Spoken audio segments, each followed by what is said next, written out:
Hey guys, Chris from Hockey Tutorial here. So what I wanted to do in this video is take a look at how to clean your ice hockey equipment. But before we get onto that bit, what I wanted to touch on was a few things that you can do and adopt to prevent your equipment from reaching that super stinky stage. Now the first piece of advice I can give you is going to be prevention. Prevention is the best medicine to stop your equipment from stinking, and there's loads of different things that you can buy and loads of things that you can do to stop it from reaching that really bad stage. The first tip is going to be Under Armour. Now Under Armour, what it really helps to do is it not only keeps you warm if you play in places that are fairly cold, and also helps to keep you comfortable, but what it does is that the Under Armour takes the moisture and the sweat away from the pads. This is going to soak up a hell of a lot of moisture and sweat, so it doesn't reach your pads. Obviously your pads are still going to get wet, but they're not going to get anywhere near as wet as they would if you weren't using Under Armour.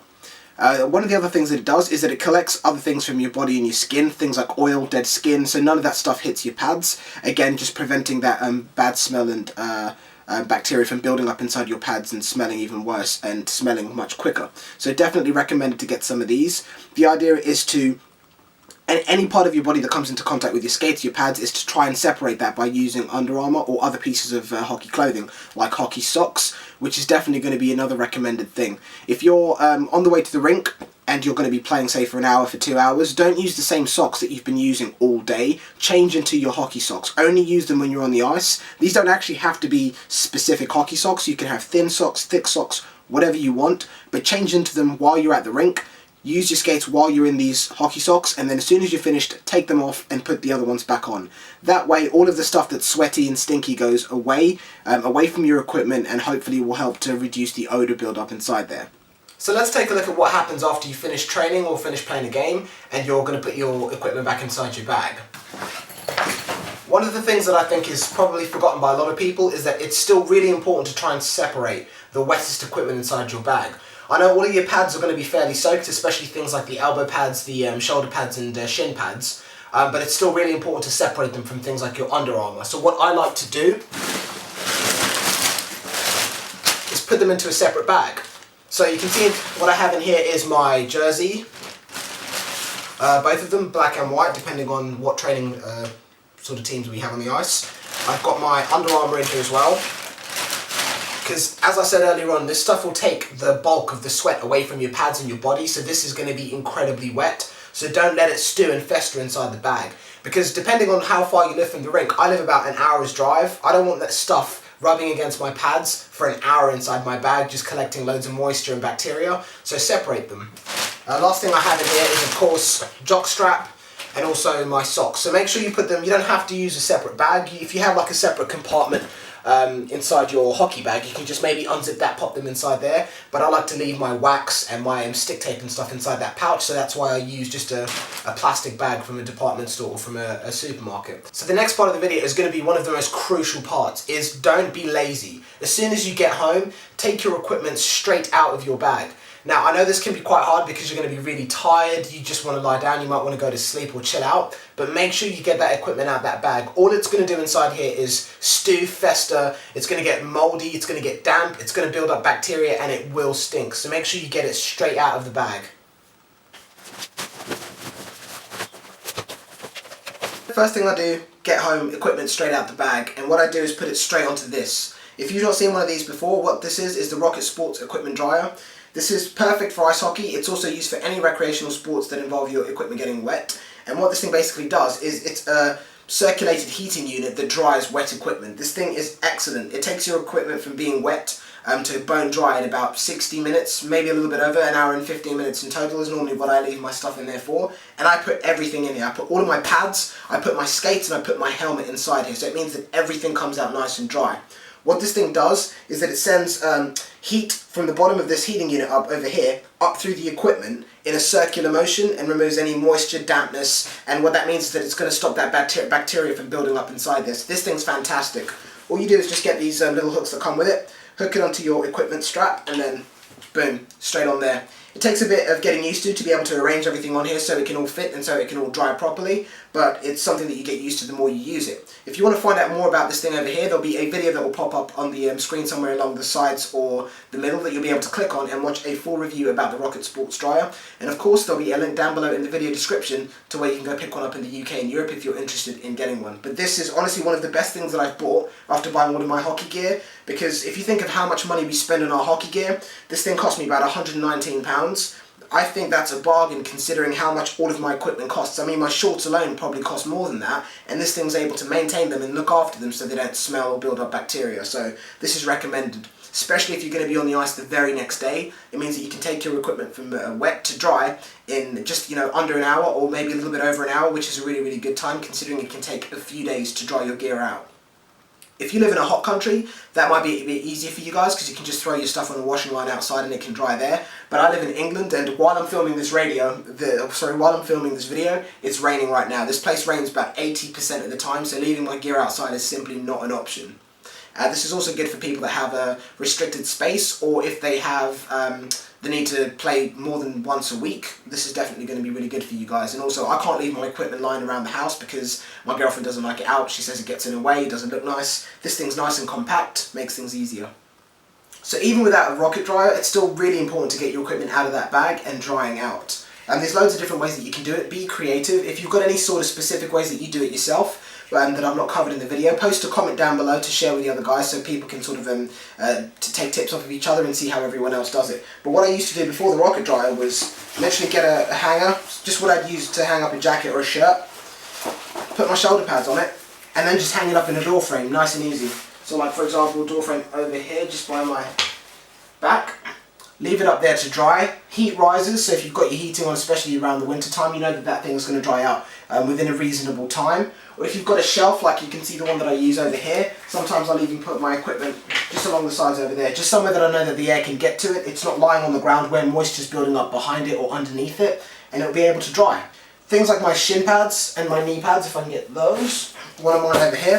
What I do with these is literally, if the inside lining pads can come off, because you can hear those are Velcro, so the inside lining will come off. I'll remove this, I'll put it on a hanger, just so it can hang somewhere, by using the little hook that you can see over here, just so it can hang up. But I'll remove the inner lining, just so the air and warmness of the house can get to it a bit quicker, and then dry out some of that moisture. So that's another good tip. These are very easy to dry out. Just leave them somewhere where they'll be able to breathe.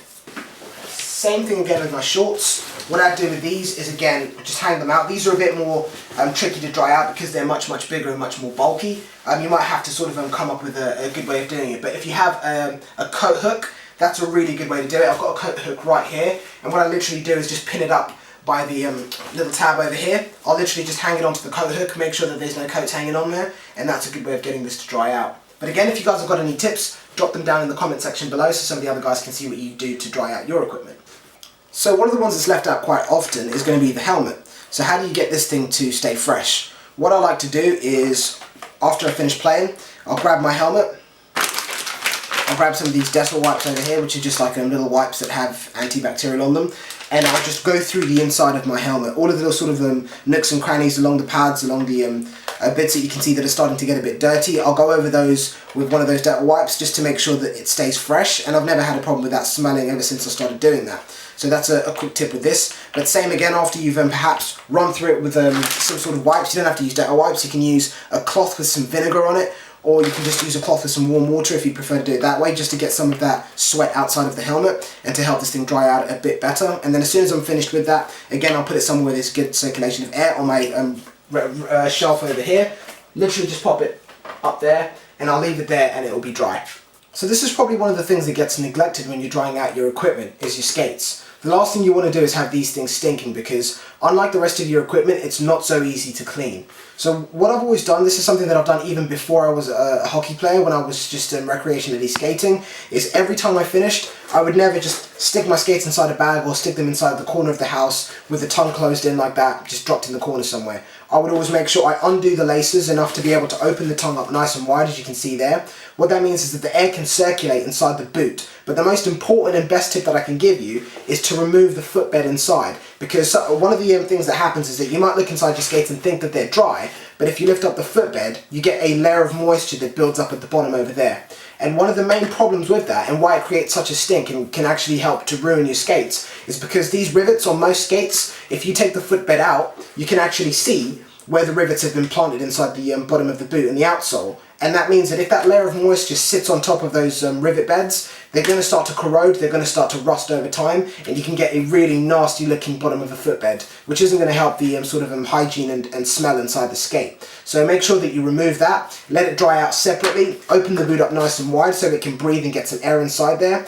And the boot will be fine. It'll be able to dry out fairly quickly. You just need to leave it somewhere again where there's good circulation, like the kitchen, the utility room. I'd recommend avoiding things like the basement and the garages, depending on how damp or moist that they might be inside there. But that's the best tip. I've always used that. I've got skates that are 5-6 years old. Some of them are behind me, some of them are down there. 5-6 years old, don't have a problem with them. There's no rust or corrosion inside there. There's no bad smell, because I've made sure that I do this every time I get off the ice. And it's also a good idea, if you have like one of these Lightspeed edge holders, to pop the blade out and dry out the bottom of the blade, because where the blade attaches onto the holder, again, you'll get a layer of moisture and water that sits on there that can't really dry out because no air can get to it. So that's another quick tip. But if your blade can't come out, maybe get a bit of tissue or a towel and just go over the holder and the blade and dry it off. This will really help prolong the life of your skates and keep them fresh for the next time that you're on the ice. So once you reach the point where your gear is really stinky, and no matter how much you air it out, it doesn't help, what you need to do, of course, is going to be to wash your equipment. I know some of you guys might be a bit worried about putting your stuff into the washing machine. You might think, is it going to damage it? Is it going to break the pads? Is it going to ruin my equipment? Everything can go in the washing machine, of course, excluding your stick, your skates, and your helmet, and of course your mouth guard. I wouldn't recommend putting that inside here. I'd recommend washing that maybe in a sink, dipping it in some vinegar water, but definitely not putting it inside the washing machine. But any other of your pads can go straight into the wash. Of course, depending on how big your washing machine is, that might mean that you have to do 2 loads. But what I'll recommend is don't overstuff the washing machine. This one over here is a 7.5 kilogram load washing machine. It's got a good sized drum. I wouldn't say it's massive, but it's bigger than some of the others that I've had previously. So if I put my gear in there and it looks like it's getting a bit stuffed, and I don't want to overstuff it, because all that means is that the dirty water is just going to kind of stew and fester and not be able to get cleaned out because the soap can't really get to it. So it's the same thing as when you're washing your clothes. You don't put too much stuff inside there because it won't wash properly. A quick tip is when you're putting your pads inside there, this is obviously a front loader. If you have a top loader, I know some of the American guys, those are quite popular over there. And what I'd recommend that you do is any of these Velcro straps, just stick them on. Because what will happen is if you put it into a top loader is that it will get stuck. It can also get stuck in the front loaders in these little sort of nooks and little crannies over there. So make sure that you put the Velcro straps down just to make sure that the gear doesn't get torn up while it's inside there. Nothing gets stuck or jammed and it won't ruin the washing machine. But it's a real simple case of just closing up all of these Velcro straps real quick. I'll just do that very quickly. And then just pop it straight inside the washing machine. Now, one of the other bits that I'm going to mention is that in terms of what soap you use, just use the same laundry detergent that you would do when you're washing your clothes. If you don't wash your own clothes, maybe ask your parents which one that you need to put in. But the 2 things that you need to avoid, I don't really recommend using fabric softener. If you want to make sure that the equipment gets a really good clean, put normal laundry detergent in and add a little bit of vinegar. Vinegar kills bacteria, so you'll find that the vinegar will fight any bacteria that's in there and get rid of it and make your gear smell much fresher. And of course the laundry detergent will make it smell nice and peachy. But the next thing, of course, this is going to be really important, is whatever you do, do not use bleach. What bleach will do is eat through the padding and some of the fabrics that are used to build your equipment up. So don't use bleach whatever you do. So only use laundry detergent and a little bit of vinegar if you want to make sure that your gear comes out very fresh. And of course, if it stinks really badly, you might have to do 2 loads. If you find 2 loads still haven't done it, add a bit of vinegar in there and I promise you that will sort it straight out. So let's get the rest of the stuff inside here. So of course with my knee and shin pads, same again. You want to make sure that you close up all of these Velcro straps so they don't pull and attach onto anything while they're spinning around inside the washing machine. Put that one over there. And if you can have any of these liners come out, it's worth removing these before you put them inside the washing machine. You can see one of my liners are Velcro inside there, so it's really worth just popping them out and putting them inside there separately, because it means the bottom of that shin and knee pad is going to get cleaned as well. So let's pop that in there separately. And another tip, if you find that your washing machine is too small, or maybe your parents don't want you to use your washing machine at home if you don't live on your own just yet, a really good tip is that don't forget about the laundrettes. They have massive washing machines that can take all of your kit in one hit. I remember the first time I did this, I went to a laundrette because I was worried that it would damage my washing machine, and I didn't really want to have to buy another one because these things aren't cheap. So I went to a laundrette, stuffed all of my kit inside the washing machine. They didn't really seem to mind, and it did a good job, didn't really damage the washing machine, and because it was so big, it meant that I could shove everything in one hit, and it was good to go. So all I'll finish doing is just popping the rest of the stuff inside here, and I'll show you what we do next. Again, gloves, don't forget your gloves need to go inside there as well. If you have stinky gloves, perfect way to do it. If you're a bit worried about the inside of the gloves not being cleaned, again, add a little bit of vinegar inside there, and that'll fight the bacteria and kill any of that nasty smell that goes inside your gloves. So we'll pop those inside there as well. And it's looking like it's quite full inside there. There's a little bit of space left in there, but like I said, I don't want to overstuff it because it means that not everything will get cleaned properly. I've got my shorts and the other glove that need to go inside there, and also my jerseys, my jock strap, and my body armour, or the Under Armour rather. So I'll do that as a separate load, pop this one in first, and we'll take a look at what we do next. So what we want to do over here is select the type of sort of cycle that we want. I always go for delicate just because I don't want it to be too rough. There's a couple reasons why I'll do that. In terms of the temperature, I'm going to go for 30. I don't want it to be too hot because it might start to affect some of the pads. So I'd say 30 is a good base to go for. One of the reasons that I go for delicate is because, number one, I don't want the washing machine to damage my equipment, but number two, I don't want the equipment to damage the washing machine because that stuff is obviously not going to be balanced. It's not like, you know, some trousers, a couple of hoodies or tops. This is, you know, plastic bits of padding that are going to be a bit unusual to wash. So you want to take it fairly easy on the washing machine so it doesn't get damaged. And this also means the type of spin cycle that you select is also going to need to be delicate. I'm quite lucky with this washing machine. All I need to do is select which type of mode I want, and it will mean that every single part of the wash is going to be delicate, including the spin cycle. So just make sure you keep an eye on that because you don't want the equipment to get damaged in there, and you don't want the equipment itself to shake around in there, vibrate too much and damage the washing machine itself. So after we've done that, all I need to do now is just add the type of detergent I'm going to be using. And the detergent I'll be using for this one is just some Persil, pretty bog standard stuff that you can use with anything.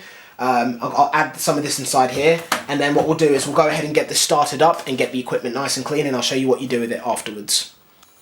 Don't forget, if you've got very, very stinky equipment, you can pop some of this inside there. I don't normally tend to put this inside here. I'll put it actually on the equipment that smells quite bad. That's just the way I prefer to do it. But yeah, the vinegar stuff really does kill that bacteria, and it helps to get rid of that smell really quickly. So this is another recommendation if your stuff smells really bad. That's done.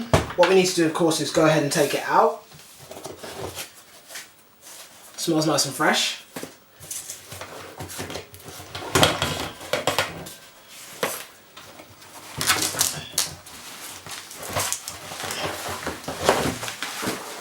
Now here's a really good example of what I meant. I forgot about the Velcro straps that are on the back of my pads over here. Of course, there's no way of covering those up because I removed them from the inside of my knee and shin pads. You can see that those were stuck over here. It's not a good idea for that to happen because it can really sort of mess up the fibres, pull up some of the fibres of the pads and make them look real bad. And of course, it means that they'll break down much quicker. So just be careful with stuff like that. In that sense, it might be a good case to just leave these inside the knee pads just to prevent that from happening next time because we don't want that to happen too much. So I'll go ahead and pop these back in there. So of course, the next thing that we need to do now that our equipment's washed is we need to dry it. If you don't have a tumble dryer, it's not the end of the world. If you do have a tumble dryer, you can go ahead and just pop this stuff straight in there. Again, be careful and make sure you select a delicate spin cycle or a dry cycle so it's not too much heat. Because what that can do, especially to your gloves if it's too hot, is all of the leathers inside the palms can dry too quickly, and if they dry too quickly, they'll crack. So you don't want to ruin any of the pads by popping them on too high a temperature. So just be careful when you pop them into the tumble dryer. But I'll post some tips down below in the video description so you can check out exactly what to do when you're going to put your stuff inside the tumble dryer. But for those of us who don't have a tumble dryer, it's still pretty easy to dry your equipment. All you need to do is just let it air out somewhere that it can breathe. The way I showed you earlier on, you can hang it up just like that. Just get some pegs or some hooks somewhere that you can be able to put this stuff up so it's elevated and let it dry out naturally. You can see that my shorts are really chewed up, especially over here. Now the crazy thing is these shorts are only about 2 months old and they look like they're about 2 years old. That's because every time I put them in the washing machine, I have these Velcro shorts. I'll show you what I mean over here. These are Reebok shorts. and jock straps. They're pretty good because they have these sort of Velcro attachments on the front of your thighs that your socks can attach onto, so you don't have to use as much sock tape, which is pretty cool. But the problem is I always forget to close the Velcro strap, which means that when it goes in the washing machine it sticks and rips and sticks and rips and pulls all of these fibres out of place that you can see there. So before you pop this into the washing machine, you can see it's happening right there again, is make sure that you do all of these tabs up so you don't have the Velcro strap sticking to stuff inside the washing machine and ruining the shorts. Hockey socks go straight in. Like I said earlier on, Under Armour, for me personally, I wash this stuff every time I get off the ice. I think it's nasty to keep it in the bag or keep it aired out and use it again because it's going to be caked in sweat. So I wash that the minute I get off the ice. Jerseys, again, you might not really have to wash these, but if I'm going to be washing the rest of that stuff, I think why the hell not, so I'll wash those as well. Both of my jerseys. So at this point, guys, this is where I'd be setting up my rocket dryer right over here, loading all my equipment on there and drying it out. That's one of the reasons that I really like it. Compact, quick and easy to use, but I'm going to be showing you what you would do if you don't have a rocket dryer. Same thing applies like I showed you when you were airing out your kit after you've gotten back from practice. Things like your shoulder pads, what I like to do again is just get the hanger. Same hanger that you'd use for your normal clothes, pop it straight on there and hang it up on a door frame or on a rack just like that. But just for the purpose of space, I'm going to put it up on the door frame just behind me because there's much more space there. So I'll put it on there, let it sit up there, it gets a good level of circulation so it'll dry out fairly quickly. With my shorts, because they're still quite damp because they've just come out of the washing machine, I did put them on a spin cycle twice, a delicate spin cycle, just to get rid of as much water as possible. But they're still a bit wet, so what I'll do is just pop them straight up here. Again, you can see that they sit nice and open, so they're able to dry out quite easily. That will only take maybe a few hours to dry, so it's not too bad, and it means that the next time I'm on the ice, my gear will be nice and fresh. Same goes for the rest of your stuff, like your shin and knee pads. Pop those straight up there. I'll pop them the other way, just so the pads over there can get some good air. I'll open these up, and you can also remove the inner liners, just like so, just to help them dry out. These can just be dropped on the floor, let those dry down there. Of course, last but not least, the gloves. What we need to do with these, if I just pop that one on there for a sec, is open these up so I can get to a point where I can hook them up. You can see that the thumbs normally have these nice little tabs over here that you can use to hook the equipment up. So grab that, pop it straight up there. Of course, guys, these are just some quick tips of the way I like to dry my equipment out. If I wasn't going to be using a rocket dryer or a tumble dryer, this is the method that I'd use. I like to do it on coat hooks because the coat hooks don't move, they're there all the time, so it means anytime I wash my equipment, I can sort of get into a routine and know exactly where I want to put it. They're nice and high, which means that they're going to get a good flow of oxygen and heat going through them, so they'll dry much, much quicker than if they were sort of stuffed in the corner on the ground somewhere to left to dry. So it's a pretty good way of doing it, but of course if you've got any tips to share, feel free to post them in the comment section down below. So once the equipment dries out, at this point most people would normally just put them straight back inside their hockey bag. But what I like to do for two reasons, one is going to be that the fact that I don't know if everything's completely dry. Some of the foam and sort of padding inside there that you can't really feel could still be damp, so I like to leave it out just a little bit longer. What I'll do is take it off of here, and you can see this shelf over here. Why I like it is because it's cheap, it's convenient, and what I like to do is just get my shorts and literally just drop them straight on top there. What that means is that they're still getting a decent flow of oxygen, they're still able to dry out if any bits are still slightly wet inside them, and it means that they're going to be a little bit more fresher when I put them inside my bag. So what I like to do is leave that stuff there until, if I'm going to be on the ice, say on Friday will be the day that I actually pack my bag. I won't do it, you know, days before and leave it sat inside there, because also your bag might have a bit of a bad smell and you don't really want that smell to just get straight back onto your equipment. So a good idea is, at this point, I'll also have my bag turned inside out, just drying somewhere on the floor to make sure that smells nice and fresh, and I'll leave my equipment out like this so it also stays nice and fresh for the next time I'm on the ice. So hopefully this video has helped you. I've just shown you a quick example of the way I like to look after my equipment to make sure that it doesn't smell. I might be a little bit more picky than some of you other guys out there, but I like to make sure that all of my stuff stays fresh. And this is the sort of lengths that I go to make sure that it does that. If you guys need any help, or if you have any tips of your own that you'd like to share, please post your comments down below in the comment section. Hopefully you've enjoyed the video. Be sure to give it a thumbs up and subscribe to the channel so you can see any of the latest videos that I post. If you want to check out any of the other videos that I've done, a couple of videos will roll through right now, so you'll be able to see some of the other things that I've done if you want to go ahead and check any of those videos out. Be sure to subscribe, follow us on Facebook and Twitter. Thanks for watching, guys, and take care till the next video.